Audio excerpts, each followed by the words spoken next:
This is Richard back at you. Today we got a 2007 48RE that's in a farmer's truck, and you know them farmers, they love to have fast cars, fast trucks, and they love high horsepower. So they all drive John Deere's, remember? But hey, anyway, this thing makes, I believe his truck, he said, makes 1,200 horsepower, 2,000 foot-pounds of torque. It's a two-wheel drive truck. He's already gone through the band adjustments, already screwed all the way in, max, the nut's about to fall off of it, stuff like that. We're going to go back through it, see what all shafts it has in it, if it's got anything billet. He said the tranny's about to die, I believe is what he was saying. So let's get this thing apart, see what it looks like. Yeah, now he does already have a triple disc converter in it right here.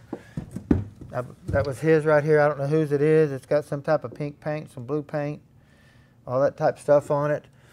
We will be either sending that off and having it refreshened, or we'll be putting another one back in it.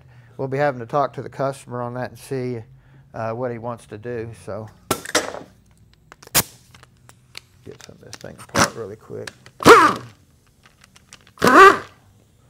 That hole's stripped out. Did you see that, Bo?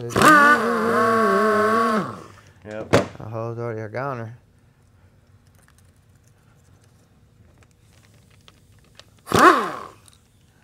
Something else, or put a Healy coil in it or something. There. First mechanic, I must have got excited. Yeah. Now this thing has a TV motor instead of having a cable coming down for your throttle. In 2006 they went to throttle by wire, and when they did that they got away from the gas pedal cable, and so they got rid of the cable coming down to the transmission that controls the TV pressure and stuff like that. So now they have electric motor here that when you push the gas pedal down, this motor turns like that and turns the TV shaft right here. So I don't know if it's one of Dodge's better ideas. We can make them work with it or without it, so either way, but that's your TV motor right there. So now this one here, we're going to be, I believe we're going to be putting a RevMax fully manual valve body on this thing. Now he does do some street driving with it too, so we're going to talk to RevMax and see, because I hear they make a controllable pressure style valve body for the highway and steel, or they make one that's fully manual where the pressure is just maxed out. So I don't think we want the maxed out one because we don't want to damage the pump on his highway driving or anything like that. So I'm going to get this jam nut off here. It's on, it was gone. I think he said, yeah, it was gone. I can't wait to see what the band looks like. Yeah. Let me kind of turn this over. Get that mount there.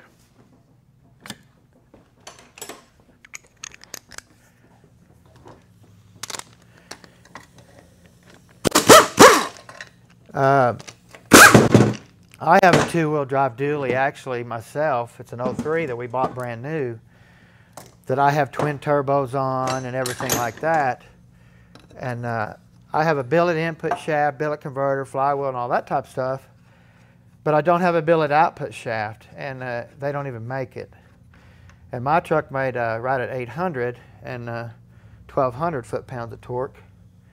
And it just, the shaft's so long it twists and comes back. It just don't snap off. Where if you have a four-wheel drive unit, you have these little snubby shafts. If you don't replace them, there's no twist, they just break. Bing. So you have to put billets in them. Now this tranny here doesn't have a governor like my tranny does. I have a 3-wire 518 diesel tranny that I've upgraded all the way to a 48RE internal. Steel planets and all that type of stuff. But I still run a governor.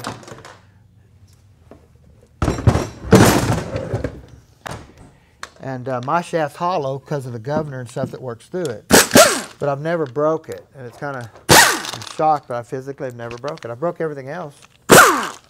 He's not on. But I've had my tranny out like in 3 times in 2 weeks because I didn't have the money to buy everything at one time. So I bought this, bought that. Well, I broke this, broke that. And now I got a $6,000 tranny. But I haven't broke it anymore, so that's what's good. Now it looks like the old overdrive clutch is way out of adjustment, or it's just totally fried. It looks like it's fried. Right.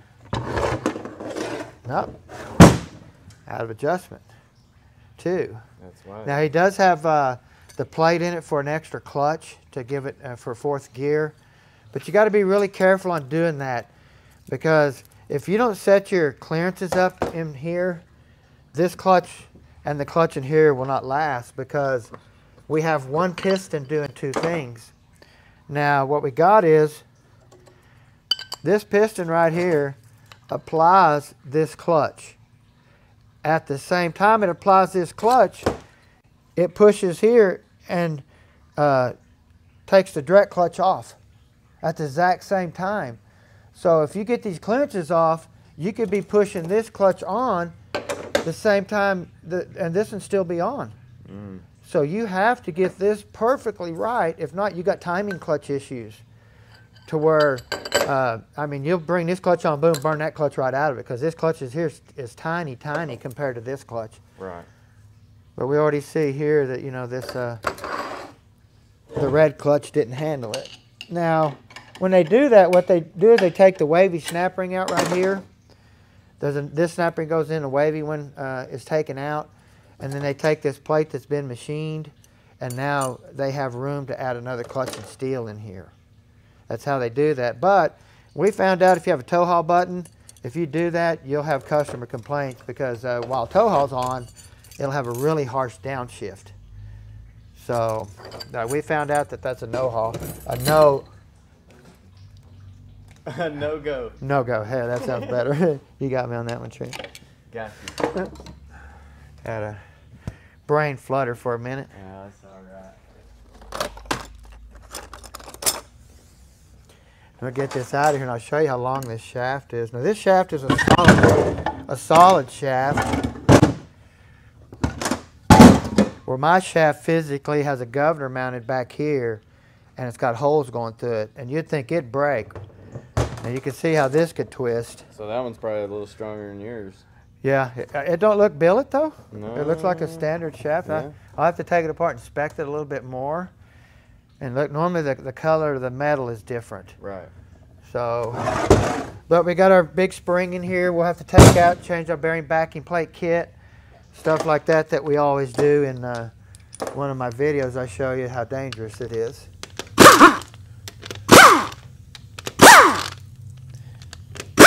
I'll tag it in. Now, I could tell just by looking at this shaft, it's a stock shaft. If I see any wear right there, it just kind of... Looked like it for a second. Yeah, it does. It's just kind of a scratch. No wear. Now, if you see any fluid in your connector here, you always want to replace your harness. So...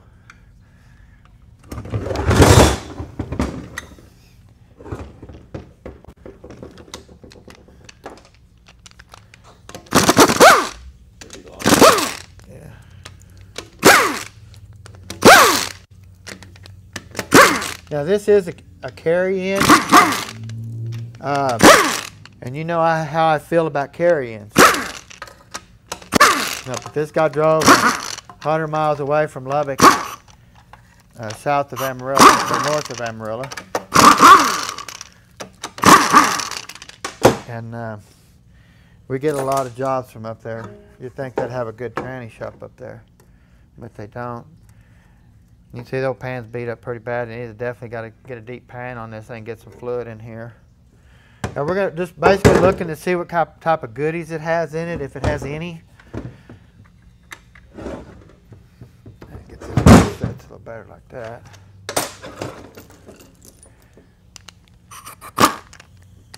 Now he just got a standard filter on it, which we'll put a high flow filter on it, which will be the Early's filter. Got a lot of grit in here. Now he does have an updated governor pressure sensor and solenoid. The sensor is original, but they upgrade this solenoid to a 4L60E late model solenoid because it'll bypass more fluid where your other sensor won't. and you'll overflood it, and it get erratic readings and stuff like that, cause erratic shifting and stuff like that. Where this one here will exhaust a lot more fluid, and they can control the high pressure this tranny has. Because the 48 RE was the first really high pressure tranny Chrysler come out with for the diesel stuff. Now you can convert the early valve body to a high pressure.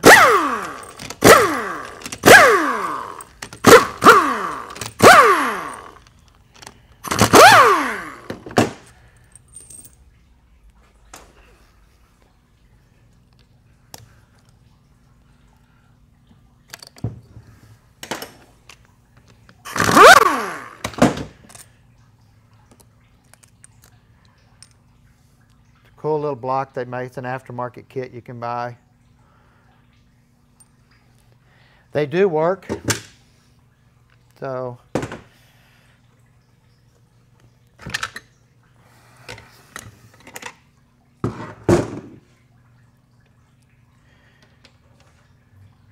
now he's had some modifications done to the valve body already.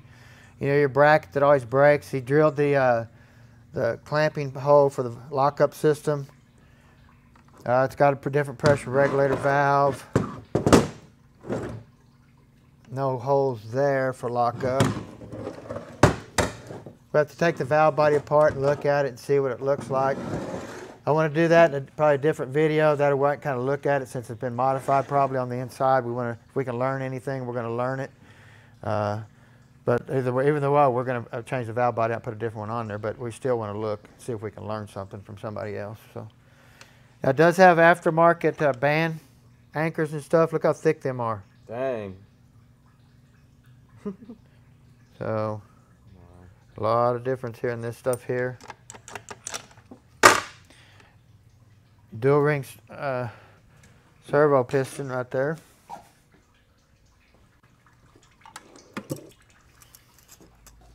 Some pretty stuff. Double insurance on sealing, both directions. Why they put that spring there, believe it or not, it keeps from having a harsh downshift. Because you got to remember, when it downshifts, it goes both directions. So, and we're also going to have a billet servo here for your second gear. Probably going to be a dual spring. You in the face? Yeah, that was wet.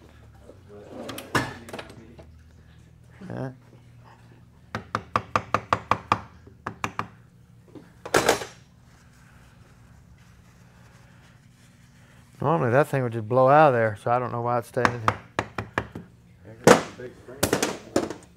Yeah. This is gonna be cool. Hey, y'all stand back. I'm gonna get this out of here. Yeah, it was just stuck really good. Look here, you gotta be careful. Look here. Their temp sensors, how far they got it screwed in the case. Oh man, they almost messed up. Yeah, if that come up, if you notice here, look here, it comes up and touches it and stops. Oh man, yep, they gotta go somewhere That's else. probably why it doesn't. That's probably why he burned his band up. Yep. Wow. Yeah. Found an Because issue. that's what, if you look here, this screws in so far that it comes up and stops the apply of the band. It sure does. And it's been hitting it. Look at it. You can tell it goes all the way up to it. I'd have to verify that just to, when I build it back, we'll verify the travel and everything and see what it looks like. Because that definitely goes all the way up in there. Wow. That's crazy. And it definitely was touching. Yeah, got a dual ring servo here too, solid style. I don't feel no cushion. Now the other ones, your stock one, will have a snap ring you can pull out, and you can set a nut down in there and put it back in where it makes it solid, like this one is. It don't move. There's no cushion. So the original one has a little weep hole in it right here that lets it have a cushion through the pin. See, so you can do away with that cushion by just stacking a little nut up under that pin there. Helps supply the band. Yeah, it just takes all the cushion out. It just brings it on.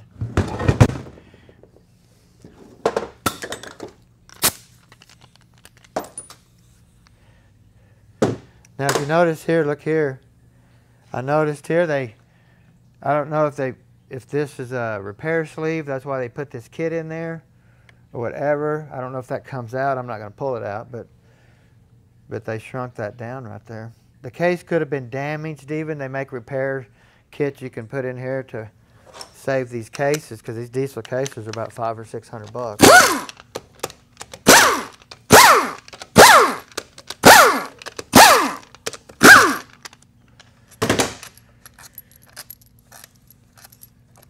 So no double sealing on the bolts or anything, but that's my specialty.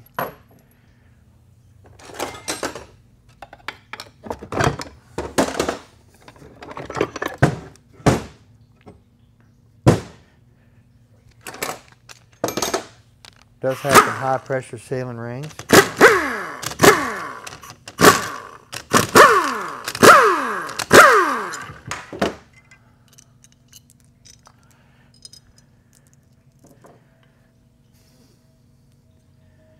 Old pump's starting to get a little bit of wear in her. This, I don't believe, is a true 48 RE pump. I think this is it's the early design pump. Because I'm thinking that this is a true 48 RE pump gear right here. See, and it won't even go in the hole. So see, he don't even have a 48 RE pump in here. Now he has the 48 RE stator, stuff like that, but it doesn't have the big pump like this. See, it has a smaller version. See. So we're definitely going to have to put a pump in here. It's already wore down through here really bad on both sides here, so the pumps just wore out. Which we're going to find him a legit 48 RE pump. Because like I was telling you, these diesels, these pumps have to work at low RPM and supply a lot of volume of fluid. And if you put any type of smaller pump in there, they're going to struggle. Wow. Wow, that's... Well, we can make this tranny better for sure. In some places that I see. Right off the top. Now he does have a 5-clutch kit in here, but I mean, he could have put more, we could get more in here with this kit. See, we can get 6 in here and get rid of this. So it does have an aftermarket piston. Suncoast. Yeah.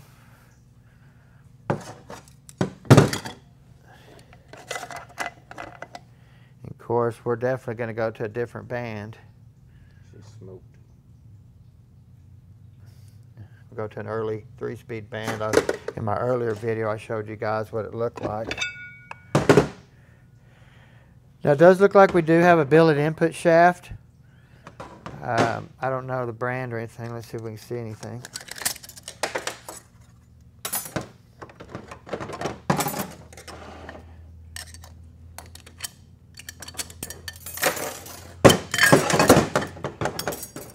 Don't want to damage it, excuse me guys. Really? Come on. Look at everything. But yeah, this is a nice billet shaft. Does it have a name in it? No name. It looks really nice.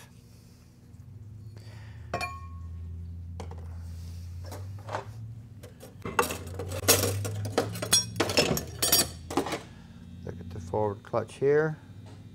Now, 4 is all we need in the forward clutch. We've never slipped them, or it takes a ton of power. I got a 2,400 horsepower truck out there with 4 clutches in it that's holding up, so it tells you how you don't really need to. Once that engaging clutch is not coming on under a load like your 3rd gear clutch or your overdrive clutch or anything like that. So.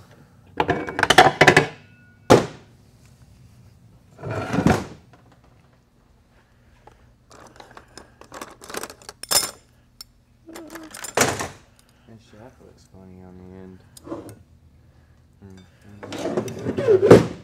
That's it off with this Grab my worst pair. I always do. Brand new kit over there. Still ain't opened her. I know. Let me find it. Alright, guys. All The right. moment is here. I gotta get it out of here. Ta-da. These are weird looking, huh? Those are pretty. How that go? Oh, that's kind of weird. They just lock in? Huh. Yeah. That's cool. See how them bad boys work. A little tight, but Oh, new tight. yeah, I can. Nice. Yeah, got it off though. Look at that. Matco Tools. These guys make some awesome stuff. Our toolman, Mr. Robert Lemon, we want to thank you, definitely. Stops by every week, takes care of us. Keeps our tools growing. Yes, sir. Updates us on anything that's coming out new. You see the impact these washers take, where it just tries to even force the washer through the pinhole. Wow. It's a lot of load. Nice 6-pinion Planet, though. Always want to check your gears, make sure there's any wobble or any pitting, stuff like that. Same way here. You got a 6-tab washer. See how big that washer is. There should be another one in here. Now, I'll show you here. Let's look at this. Look at the load on that washer. Look at the load on this one. This is the washer that gets the vehicle moving. Once it goes to second gear, this washer starts taking the load. But look at that indentation in that washer right there. You'd think that'd just be wore plumb down. It tells you how good brass lubricates with oil. Wow. If it can take that kind of compression and not burn that washer out. That's crazy. But they do. You can see this washer here has been dancing around on here pretty hard. You can see that right there. Mm-hmm. It's not damaged or nothing, but it's just, you can see how it's just been moving. just That walk. dancing Oh, around. yeah, that little like walk. that. Always look at your sun gears for any wear on both sides of your teeth. On your side of your gear here. Both sides. We replace almost every one of these. So even in our overdrive sun gears the same way, we replace almost every one of them. So.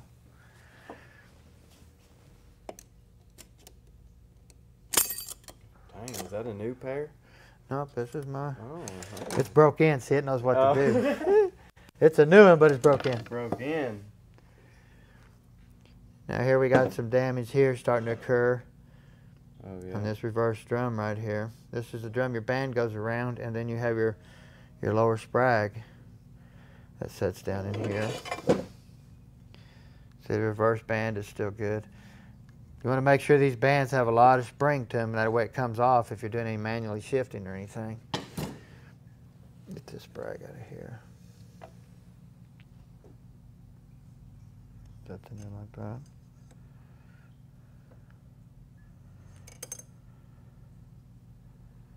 Those things are tedious. Yeah. See? Hey. What they look like. Just remember, anytime you put a roller clutch in, the spring always pushes the roller uphill. If you notice, you see this uphill, the spring always pushes the roller uphill. If you put this in backwards and you have the spring pushing the roller downhill, it's not going to move. And believe me or not, you can do it. Or believe me, hey, you can do it. So just remember, the spring always pushes the roller uphill.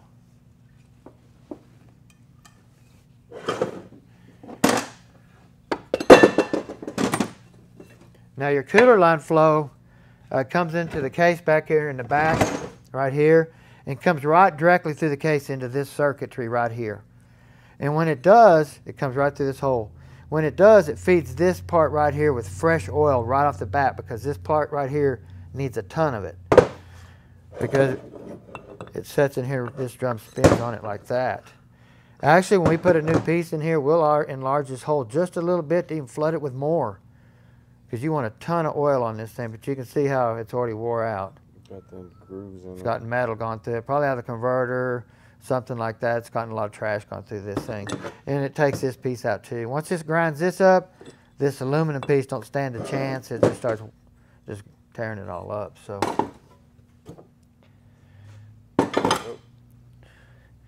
See if he's got anything done back here. He's running a stock reverse servo here. Let's see what we got here. Now these here, normally they block them. They take the spring out and stuff. And see if they put a spacer in there. They didn't on this one. So a lot of times they take the spring out, put a spacer in there. On your 727 3-speeds, race car stuff, I do it all the time, but you can do it on this one too. Firms up reverse, releases the band faster. That way it ain't, as the band's coming off, the spring ain't keeping it on till the spring's relaxed. No more than it moves, it's just off. So. Not bad. Not too shabby. Needs a lot of attention. Get a nice 48 RE pump in this thing, get the pressure and the volume of fluid up that it needs. And then we'll upgrade this drum physically to 48 RE because this snap ring should be closer to the top right here. And then we can stack a ton of clutches in this thing. This has actually got a gasoline drum in it. See, it's not even a diesel drum. Right. So, but that's what we'll do to that.